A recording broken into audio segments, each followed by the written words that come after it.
కావాలి, కానీ బ్రతికే డబ్బు కాకూడదు. లైఫ్ లో డబ్బుతో కొనలేనివి చాలా ఉన్నాయి. అమ్మ ప్రేమ, భార్య అనురాగం, చెల్లెల ఆప్యాయత, ఇలాంటివి డబ్బుతో రావురా. హ్యూమన్ ఫీలింగ్స్ నుంచే వస్తాయి.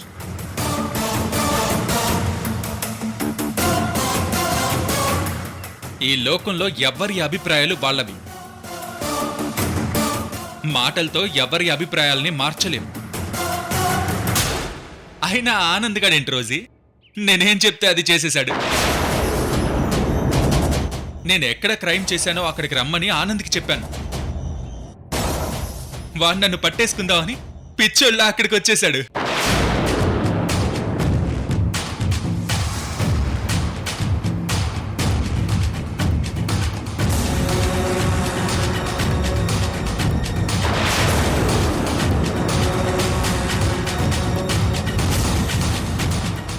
అక్కడికి దామినిని కూడా ఫోన్ చేసి రమ్మని చెప్పేవాణ్ణి.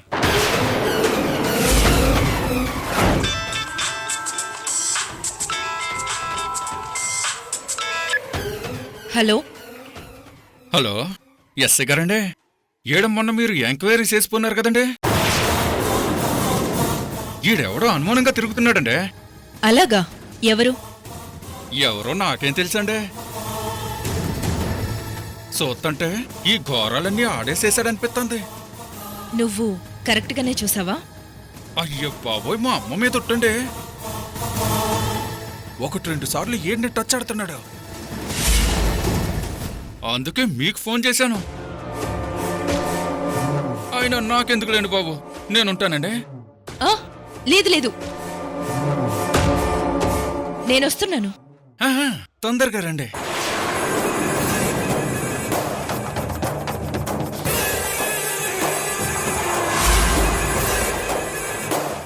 కానీ ఆనంద్ నన్ను పట్టుకోవాలనే ఆలోచనతో ఈ నేరాల్లో ఇరుక్కుపోయాడు. ఆనంద్ ఎలా కాపాడుకోవాలో నాకు తెలుసురా. నేరం చేసి నువ్వే తప్పించుకుని తిరుగుతున్నావు. నిర్దోషైన ఆనంద్ కాపాడలేనా? ఓహో, నీకు అసలు విషయం తెలీదా రోజీ? ఆనంద్ శవాల్ని కప్పెడుతూ రెడ్ హ్యాండెడ్ గా దొరికిపోయాడు. ఆ వీడియో నేను కూడా చూశాను. దానివల్ల ఆనంద్ నేరస్తుడని ప్రూఫ్ చేయలేవు. చేస్తాను రోజీ. అసలేం జరిగిందో తెలుసా?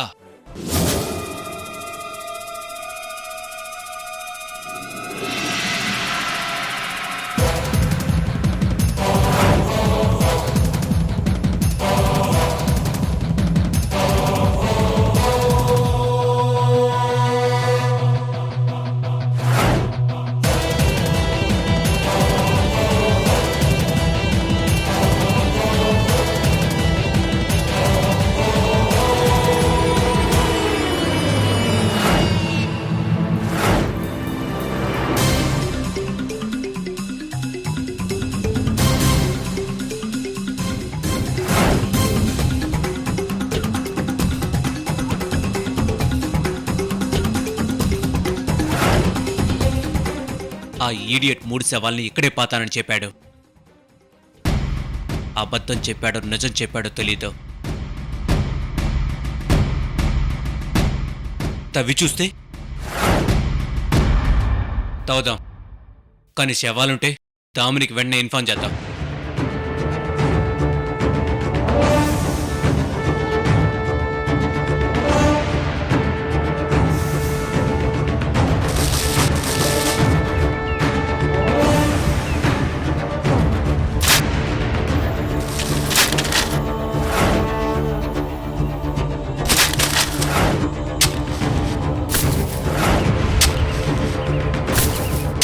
బావిక్కడ తవ్వుతున్నాడేంటి? అంటే శవాలను పాతిపెట్టింది ఇక్కడేనా? అంటే బావ హంతకుడా?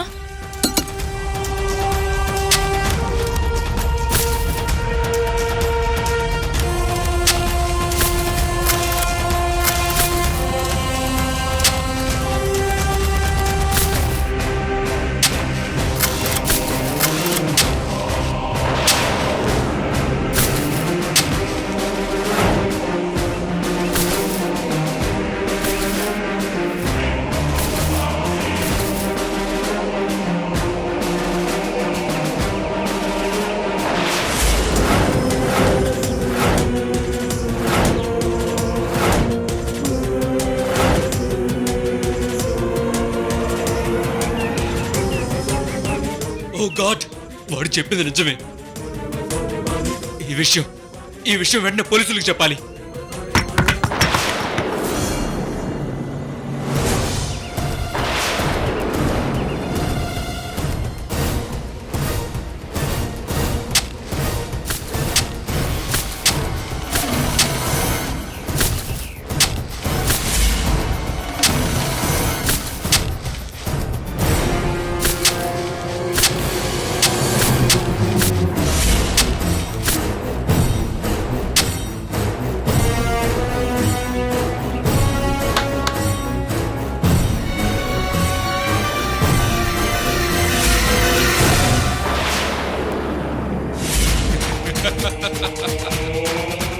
అపర్ణని ఇరికించిన కేసులో నేను 4గురిని హత్య చేశాను. అందులో ఒకళ్ళని దహనం చేశాను. మిగిలిన 3 శవాల్ని నేనెక్కడ పాతిపెట్టానో ఎవ్వరికీ తెలియదు. ఆ రోజు మీ ఇంట్లో పాతిపెట్టినవి కూడా యాక్సిడెంట్లో చనిపోయిన వారి శవాలు.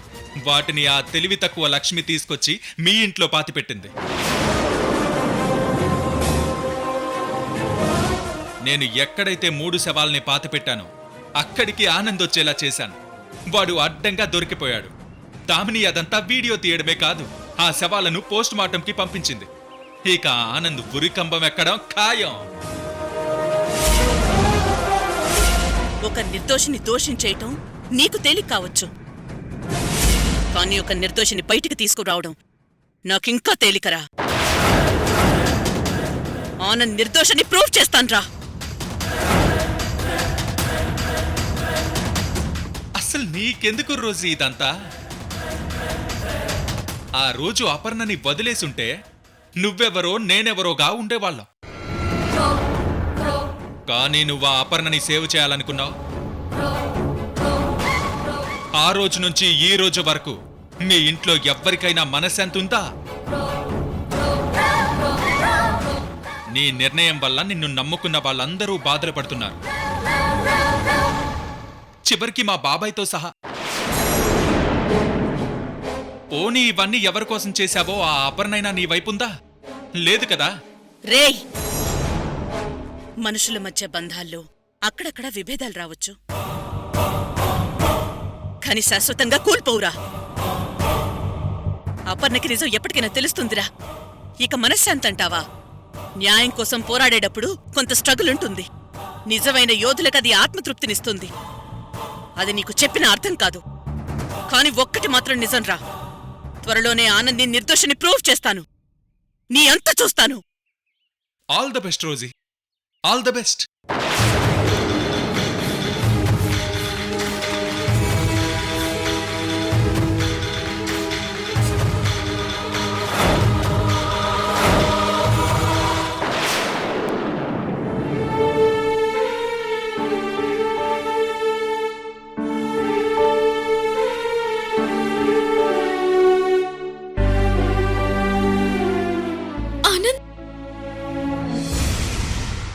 మహా, ఆనంద్,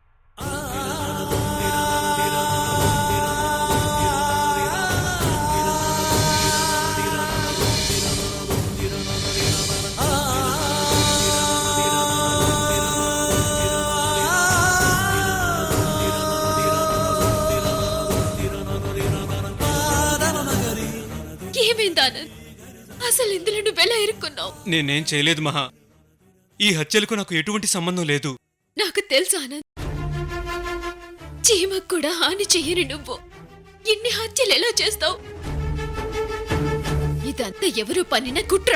అసలు నేను ఆ హంతకుడిని పట్టుకుందాం అనుకున్నాను, కానీ వాడే నన్ను హంతకుడిని చేశాడు. అయినా నువ్వు వాడి జోలికి ఎందుకు వెళ్ళావు? నేను వాడి జోలికి వెళ్ళలేదు మహా, వాడే నా జోలికి వచ్చాడు. మొదట్లో ఫోన్ చేసి నీకు విడాకులు ఇవ్వకపోతే నిన్ను చంపేస్తానని బెదిరించాడు. అందుకే నేను నీకు విడాకుల నోటీస్ పంపించాను.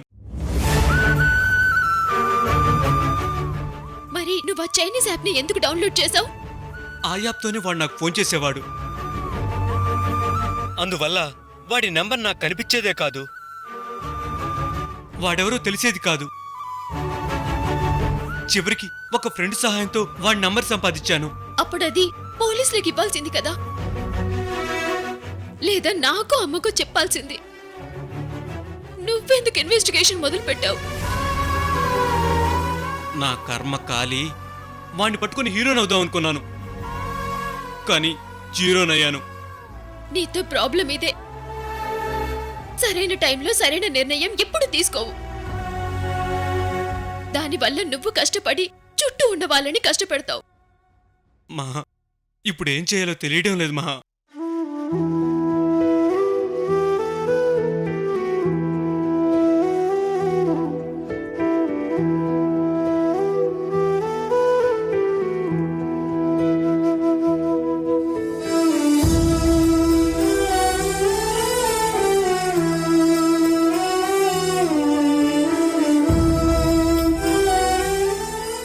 కంగారు పడక ఆనంద్. కోర్టులో నేను నీ తరపున వాదిస్తాను. నిన్ను నిర్దోషిగా బయటికి తీసుకొస్తాను. సారీ మహా, నిన్నెప్పుడు ఇబ్బంది పెడుతూనే ఉన్నాను. పర్వాలేదు ఆనంద్. భార్యాభర్తలంటే ఒకరికి కష్టం వస్తే ఇంకొకరు ఆదుకోవాలి. లేకపోతే వివాహ బంధానికి అర్థమే ఉండదు. బెయిల్ పేపర్స్ తో మళ్ళీ వస్తాను. జాగ్రత్త. నువ్వు జాగ్రత్త.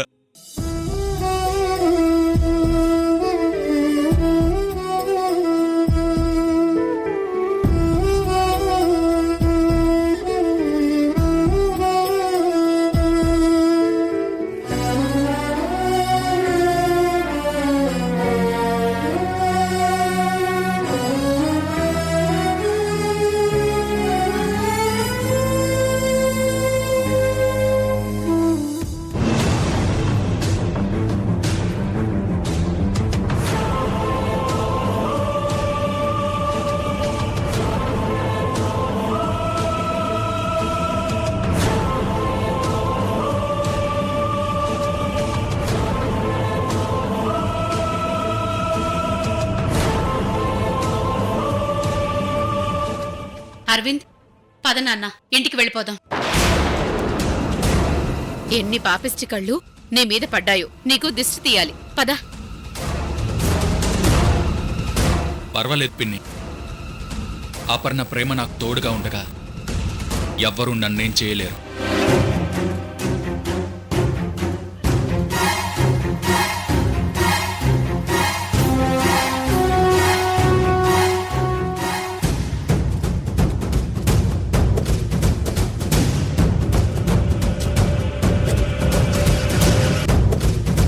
అవతలి వాళ్ళు మానవత్వం మర్చిపోయి ఎన్ని నిందలు వేసినా నన్ను అపర్ణ ప్రేమ కాపాడుతుంది పిన్ని.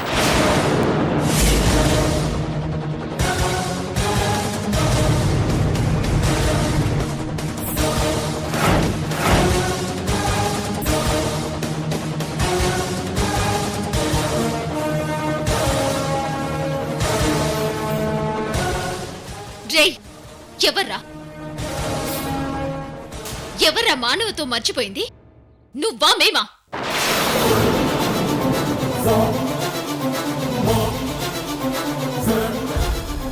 అంతమందిని చంపింది నువ్వు. నన్ను చంపించాలని చూసింది కూడా నువ్వే.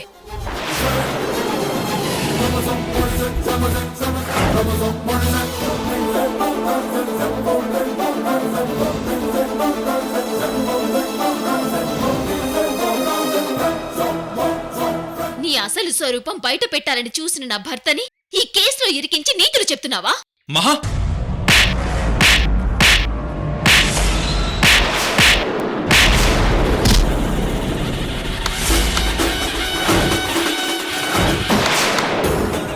చంపేస్తాను. నేను చంపేస్తాను.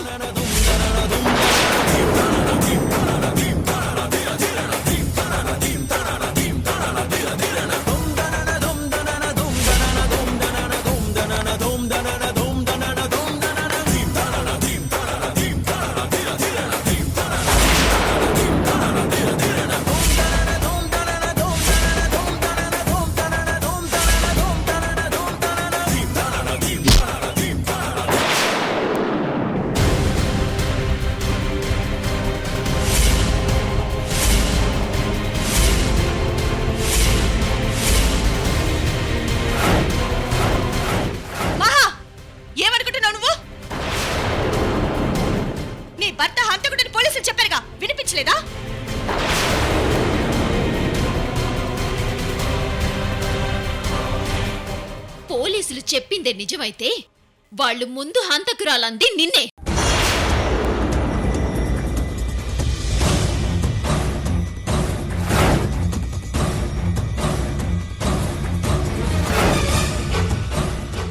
హత్యలు చేసింది నీ మొగుడైతే నా కొడుకు నిందిస్తావేంటి? అవును, అరవింద్కి ఏ పాపం తెలీదు, చేసిందంతా ఆనందే. కాదే, వీడే వీడే. మహా, మహా, ఏంటిది? ఆగు మహా! అపర్ణ, తెలిసి తెలియకుండా మాట్లాడుకు. ఆనంది హత్యలు చేయలేదు. అన్నీ తెలిసి మహాలక్ష్మి చేయి చేసుకోవడం ఏంటి? నాకన్నీ తెలుసు. అలాగనే ఇంతకాలం నేను అనుకున్నాను, కానీ ఏమీ తెలియదని ఇప్పుడిప్పుడే అర్థమవుతుంది.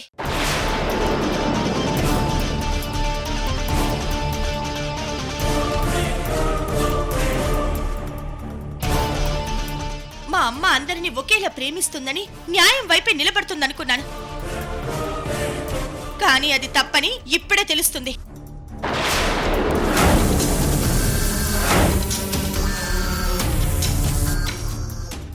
ఇది నీ దగ్గర పెరిగింది కాబట్టి నీకు తనంటేనే ఎక్కువ ఇష్టం.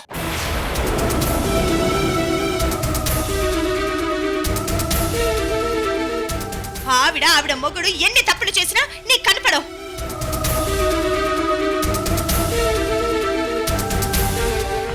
నీకిష్టం లేని అరవింద్ని ప్రేమించాను కాబట్టి నేను చేసేదంతా తప్పే.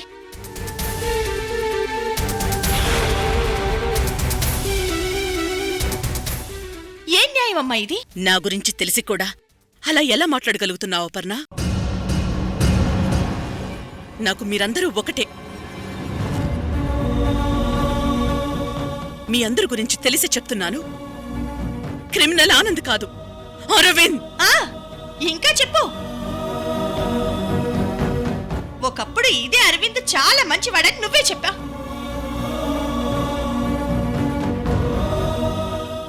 ఇప్పుడు క్రిమినల్ అంటున్నావు. అంత మంచివాడు సడన్ గా క్రిమినల్ ఎలా అయిపోయాడో చెప్పమ్మా.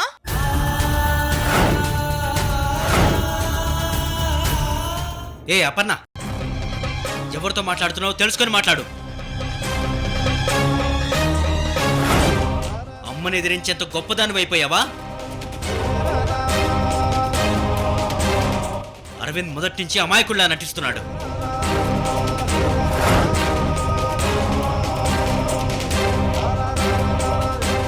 నటించేదెవరో అందరికీ తెలుసు. అన్నం పొన్ను ఎరగని నా కొడుకుని నేరాల్లో ఇరికించాలని చూస్తున్నారు మీరు.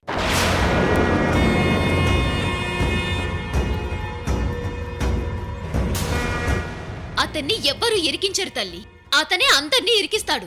అసలు ఇదంతా ఈ అప్పన్నని వదిలించుకోవడం కోసం చేశాడు. మా అమ్మ ఈవిడ గారిని రక్షిద్దామనుకుంది. అది పాపమై మమ్మల్ని పోలీస్ స్టేషన్ల చుట్టూ జైళ్ల చుట్టూ తిప్పుతోంది. మహా, అనవసరంగా మాట్లాడుకు. ఇంకొక మాట మాట్లాడితే ఏం చేస్తా? గొడవలొద్దు, పదిక్కడి నుంచి.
చూడమ్మా, తను ఎన్నెన్ని మాటలు అంటుందో.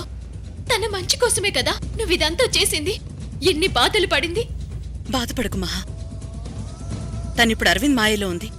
ఏం చేస్తుందో ఏం మాట్లాడుతుందో తనకి తెలియడం లేదు. పద. మహా రా.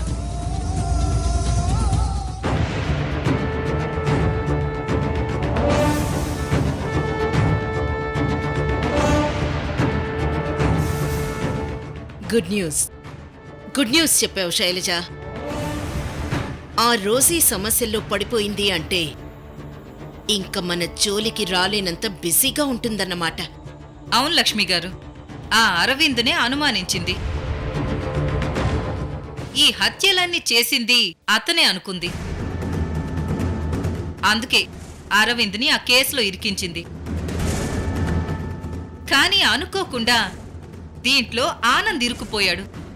రోజీ అరవింద్ని ఎందుకు అనుమానించింది?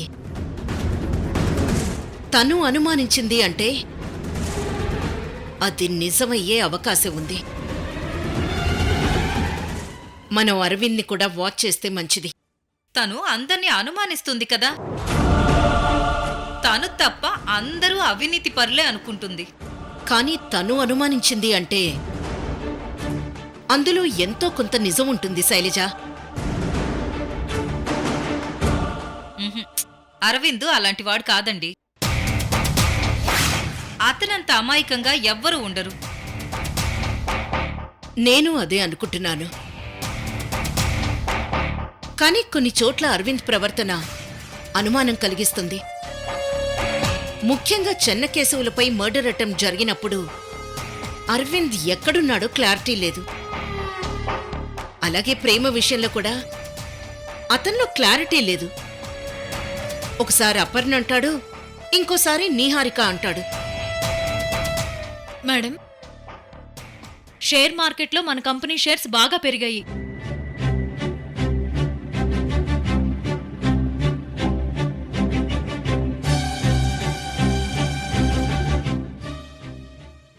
వాణ్ణి అలా వదిలేస్తే ఎలా?